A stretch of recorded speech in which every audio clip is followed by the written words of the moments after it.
ሰላም ጤና ይስጥልኝ። የዕለቱ ወቅታዊ መረጃዎችን ልናሰማችሁ ዝግጅታችንን አጠናቅቀናል። መረጃዎቻችንን ለመከታተል ቻናላችንን ላይክ፣ ሼር እና ሳብስክራይብ እንድታደርጉ በመጋበዝ በቅድሚያ ዋና ዋናዎቹም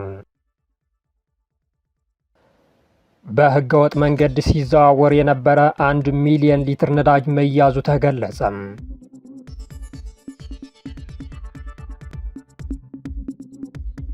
በሱዳን ጾታዊ አመፅን እንደ ጦር መሳሪያ እየዋለ ነው ተባለም።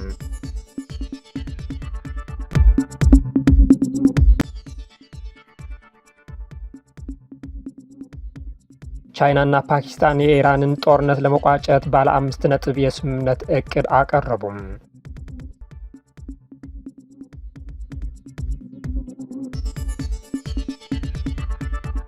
የእነዚህና ሌሎች መረጃዎች አሁን እናቀርባለን። ሰናይ ቆይታም። የኢትዮጵያ ሀገራዊ የምክክር ኮሚሽን ከትግራይ ክልል ባለድርሻዎች ጋር የአጀንዳ ማሰባሰብና የተሳታፊ ልየታ መርሃ ግብር በአዲስ አበባ ማካሄድ መጀመሩ አስታወቀም። የኮሚሽኑ ዋና ኮሚሽነር ፕሮፌሰር መስፍን አርአያ በመርሃ ግብሩ ማስጀመሪያ ላይ ባደረጉት ንግግር የትግራይ ክልል በምክክሩ ሂደት መሳተፉ ለሀገራዊ ችግር መፍትሄ ለማስቀመጥ ሚናው የጎላ ነው ብሏል። ትግራይ በባህልም ሆነ በታሪክ የጠንካራ እሴቶች መገኛ መሆኑን አንስቶ የመድረኩ ዋና መዳረሻም ለችግሮች የጋራ መፍትሄ ማስቀመጥ ነው ብሏል። ኮሚሽኑ በሌሎች ክልሎች እንዳካሄደው ሁሉ በትግራይ ክልል ይህንን ለማድረግ በርካታ ጥረቶች ሲያደርግ ቆይቶም ዛሬ ላይ ደርሷልም ነው ያሉት። ያለ ትግራይ ተሳትፎና አካታችነት የሀገራዊ ምክክር ግቡን መምታት አይችልም ያሉት ዋና ኮሚሽነሩ በተለያዩ ምክንያቶች በዚህ መድረክ ተሳትፎ ሀሳባቸውን ማዋጣት ያልቻሉ አካላት ሀሳብ ለመቀበል ሁልጊዜም ኮሚሽኑ በሩን አይዘጋ ብሏል።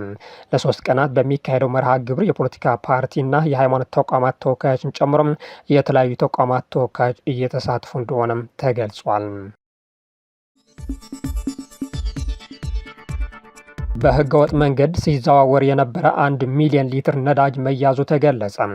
የንግድና ቀጠናው ትስስር ሚኒስትር ካሳሁን ጎፌ ባለፉት 8 ወራት በተደረገው ቁጥጥር በህገወጥ መንገድ ሲዘዋወር የነበረ 1 ሚሊዮን ሊትር ነዳጅ ተይዟል አሉ።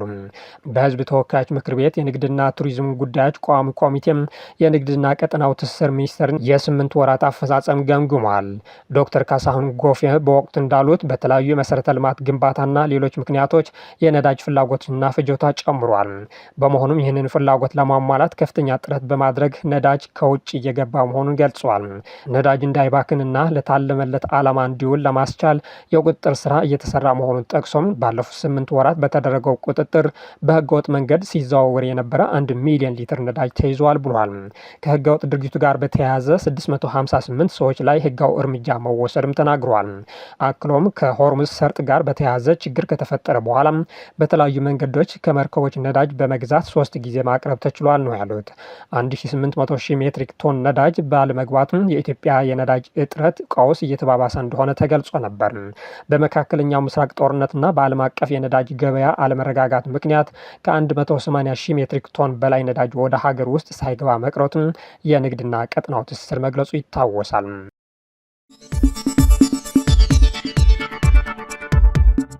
በሱዳን ጾታዊ አመፅን እንደ ጦር መሳሪያ እየዋለ ነው ተባለ። የዶክተሮች ቡድን እንዳለው በሱዳን ጦርነት ውስጥ የወሲብ ጥቃት እንደ መሳሪያ እየተጠቀሙበት ነው። በሱዳን ውስጥ በሴቶችና በልጃገረዶች ላይ የሚፈጸመው የወሲብ ጥቃት በሱዳን ሰራዊትና በፈጣን ድጋፍ ኃይሎች RSF መካከል ባለው ከባድ ግጭት እንደ ጦር መሳሪያ እየዋለ ነው ሲል ዓለም አቀፉ የመረጃ ቡድን ዶክተር ዊዝ ቦርደርስ ማክሰኞ ባወጡት ሪፖርት አስታውቋል። ዓለም አቀፉ የወንጀል ፍርድ ቤት በግጭቱ ወቅት የጅምላ ግድያዎች፣ የቡድን አስገድዶ መድፈርና ሌሎች ወንጀሎች እንደ የጦር ወንጀሎችና በሰው ልጅ ላይ የሚፈጸሙ ወንጀሎች እያጠራ እንደሆነ ገልጾ ነበር። በፈረንሳይ የሚገኘው ድንበር የለሽ የሐኪሞች ድርጅት በደቡብ ዳርፉርና በሰሜን ዳርፉር ክልሎች በቡድን እየተደፈሩ ሴቶችን መመዝገቡ በሰነዱ ጠቅሷል። የሐኪሞች ቡድን እንዳለው ቢያንስ 3396 የጾታዊ ጥቃት ሰለባዎች በጥር 2024 ብቻ በሆስፒታሎች ሕክምና ሲከታተሉ እንደነበር አረጋግጫለሁ ብሏል። 2/3 የሚሆኑት አሜሪካውያን የኢራን ጦርነት በቶሎ እንዲያበቃ እንደሚፈልጉ አንድ ጥናት አሳየ። ከአሜሪካ ዜጎች 2/3 የሚሆኑት የትራምፕ አስተዳደር ያስቀመጣቸው ግቦች ሳይሳኩም ቢሆን ሀገራቸው በኢራን ጦርነት ውስጥ ያላትን ተሳትፎ በቶሎ እንዲያበቃ እንደሚፈልጉም የህዝብ አስተያየት ዳሰሳ ማሳየቱን የዜና ወኪል ሮይተርስ ዘግቧል። ሮይተርስና የህዝብ አስተያየት ኩባንያዎች IPSOS ባደረጉት ዳሰሳም ከተሳትፎ አሜሪካውያን ውስጥ 66% ጦርነቱ እንዲቆም ፍላጎት እንዳላቸው ገልጿል። 27% ያህሉ ደግሞ ጦርነቱ ለተራዘመ ጊዜ ቢቆይም እንኳን አሜሪካ ሁሉንም ግቦች ለማሳካት መስራት አለባት የሚል ምላሽ መስጠታቸው ዘገባው ያመለክታል። ዘገባው እንደሚያሳየው የፕሬዝዳንት ዶናልድ ትራምፕ ደጋፊ ከሆኑት ሪፐብሊካኖች መካከል 40% ያህሉ ግቦች ሳይሳኩም ቢሆን ጦርነቱ በቶሎ እንዲቋጭ ይፈልጋሉ። 57% በአንጻሩ አሜሪካ በጦርነቱ ውስጥ ለተራዘመ ጊዜ መቆየቷን ይደግፋሉ። አንድ ወር በተሻገረው የኢራን ጦርነት ምክንያት መካከለኛው ምስራቅ ውስጥ በሺዎች የሚቆጠሩ ሰዎች ተገድለዋል። በኢነርጂ ዘርፍ ላይ ክሩን ያጠነከረው ጦርነቱን የነዳጅ አቅርቦት እንዲስተጓጎልና ዋጋውም እንዲንር ምክንያት ሆኗል። በዓለም አቀፍ ደረጃ የዋጋ ግሽበትን ያባብሰዋል የሚል ስጋትም ተፈጥሯል። በጥናቱ ከተሳተፉት 60% አስተያየት ሰጪዎች ውስጥ 60% ለጦርነቱ ጅማሬ ምክንያት የሆነውን የአሜሪካ ጥቃትን አይቀበሉትም።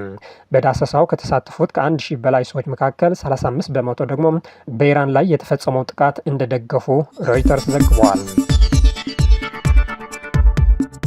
ቻይናና ፓኪስታን የኢራንን ጦርነት ለመቋጨት አፋጣኝ ተኩስ አቁም ማድረግን እንዲሁም የሆርሙዝን ወሽመጥ መልሶ መክፈትን የሚያካትት ባለ 5 ነጥብ የስምምነት እቅድ አቀረቡ። የሰላም እቅዱ የተረቀቀው የፓኪስታን የውጭ ጉዳይ ሚኒስትር ሀገራቸውን ጦርነቱን እንዲያበቃ ለመደራደር የምታደርገውን ጥረት የቻይናን ድጋፍ ለመጠየቅ ወደ ቤጂንግ ከተጓዙ በኋላ ነው። የቻይና ውጭ ጉዳይ ሚኒስትር እንደገለጸው ሁለቱ ሀገራት ሰላምን ለማስፈን አዲስ ጥረት እያደረጉ ነው። ቻይና የኢራን ጦርነትን በተመለከተ እስካሁን ድረስ የሰጠችው ምላሽ የቀዘቀዘ ነበር። ከፍተኛ የነዳጅ ክምችት ያላት ቻይና ከሌሎች የእስያ ሀገራት በተለየ ለከፋ የነዳጅ እጥረት የተጋለጠች አይደለችም ተብሏል። ይሁን እንጂ ቀውሱ የሚቀጥል ከሆነ ለዓለም ገበያ ምርት የሚያቀርቡ ፋብሪካዎች የሚገኙበት የቻይና የኢንዱስትሪ እምብርት በረጅም ጊዜ ሂደት ተጽዕኖ ሊደርስበት ይችላል የሚል ስጋት አለ። አሁን የኢራን ጦርነት ከአንድ ወር በላይ ለሚሆን ጊዜ መሻገሩን ተከትሎ የነዳጅ ዋጋ እያሻቀበ ነው። የቻይና መንግስትም ተኩስ አቁም ላይ እንዲደርስ የሚያደርገውን ጥረት አሳድጓል። የሀገሪቱ መንግስት ከዚህ ቀደምም በመካከለኛ ምስራቅ የሰላም ፈጣሪነት ሚናን ሲጫወት ነበር።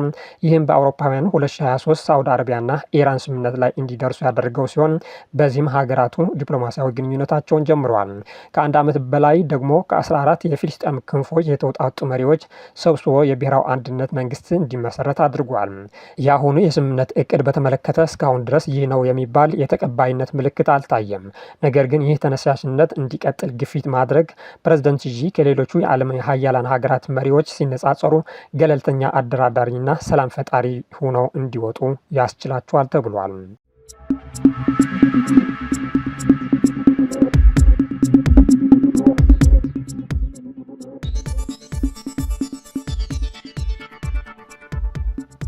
ውድ አድማጭ ተመልካቾች የዕለቱ ዜናዎች እነዚህ መስሉ ነበር። ስለተከታተላችሁ እናመሰግናለን። መልካም ቀን።